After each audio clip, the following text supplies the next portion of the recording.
So what happens when you're the person everyone leans on, but you're actually the one who's falling apart? Today, we're going to dig into the huge challenge of setting boundaries when you're grieving and overwhelmed, but everyone around you still sees you as their rock. First up, let's get right into the raw emotional state that makes someone feel like they have to make a drastic change. And you'll see, this isn't just about being annoyed or inconvenienced. This is about pure survival.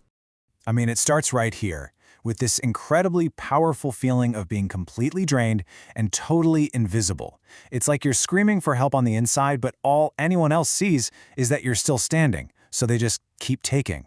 What a terribly desperate place to be. And here it is. This is the core of the problem. This person is dealing with the unimaginable pain of losing their father, but because they can manage to smile some days, because they haven't completely fallen apart in public, people make a really dangerous assumption that they're okay, that they're still open for business, emotionally speaking. This right here really gets to the heart of it, this huge misconception. We confuse functioning with being fine, you know? Just showing up, getting through the day, maybe even cracking a smile. That does not mean you're healed. It just means you're surviving. Let's just pause on that for a second. An emotional storage unit? Wow, that's such a perfect way to describe it. When you're seen as the strong one, it's so easy for people to start treating you like a place to just dump all their baggage, without ever asking if you have any room left for your own. Okay, so when you're facing this kind of crisis, when you are completely depleted, what do? Well, this person created something pretty radical, a system designed for one thing and one thing only, to protect their own energy. And they gave it this really formal name, the 6-month access protocol. This isn't a suggestion, it's not a friendly request, it's a policy. For 6 whole months, all access to their time, their advice, their energy is completely shut down, unless you meet some very specific conditions. It's self-preservation turned into a clear, strict system. And just look at these requirements. They seem kind of random at first, but they're not. Each one is a small but really clear test. It's asking, have you invested in me in any way? Have you paid any attention to my life, to my work, to my loss, before asking me to invest my energy in you? It's a demand for proof of care. And the results are completely black and white. There is no gray area here. If those conditions aren't met, the boundary is absolute. I mean, silence is not disrespect, it is pathecy. That is so powerful. But if the conditions are met, the door swings wide open to talk, to build, to connect. It's a complete reset of the relationship's terms. But you have to remember, this protocol, as intense as it is, it's really just a reaction. To really understand the solution, we have to figure out what the real wound is that caused all of this in the first place. Now, it's easy to look at this and say the wound is just grief. And of course, losing a parent is a massive wound. But the problem that's causing this level of burnout, it actually goes even deeper than that. The real source of the pain, the thing that's really driving this whole crisis, is asymmetry, a fundamental, deeply painful imbalance in relationships. Just look at this breakdown. On one side, you are constantly giving. You're listening, you're holding space for others, you're being the stable one, you're always showing up. And in return, nothing.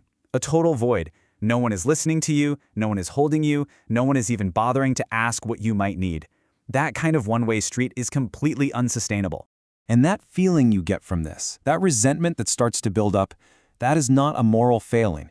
It doesn't mean you're a bad person. It's a signal. It's your body's alarm system, screaming at you that the emotional exchange rate is dangerously broken.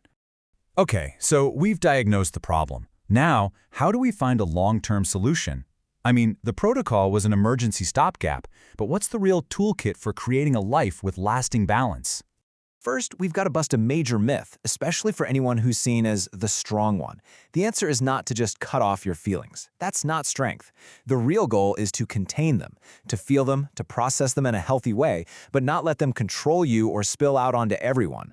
Because when you just shut down and cut off your feelings, you don't just lose the pain. You lose your capacity for joy, for connection. As this person learned, you lose the ability to feel love. And that's not strength, it's amputation. You're cutting off a vital part of yourself. So what's the alternative to just building a giant brick wall around yourself? It's this brilliant idea, selective permeability. Think about like a cell membrane. It's not a hard wall. It's a smart, flexible boundary. It lets the good stuff in and keeps the bad stuff out. You don't have to become cold and hard, you just have to become more discerning. And here's the super practical way to put that idea into action. The 3 circles of access. Circle 1, your sacred circle, is tiny. It's for the very few people who can truly hold your brief without judgment. Circle 2 is for limited, structured interactions. And Circle 3, that's closed. It's for the takers. The problem is, so many of us let Circle 3 people take up all the space in Circle 1. So, what's the big takeaway from all of this? Where do we land? Well, it all leads to this really powerful new way of thinking about what strength actually is. Let's just get this perfectly straight. You are not weak for wanting something back. Wanting reciprocity, a mutual give and take, isn't a flaw. It's a fundamental human need. It's the bedrock of any healthy relationship. And you know what? You are not wrong for being angry that no one is listening. That anger is a healthy, protective, and totally justified response to being ignored when you are in crisis. And maybe most importantly, just remember this.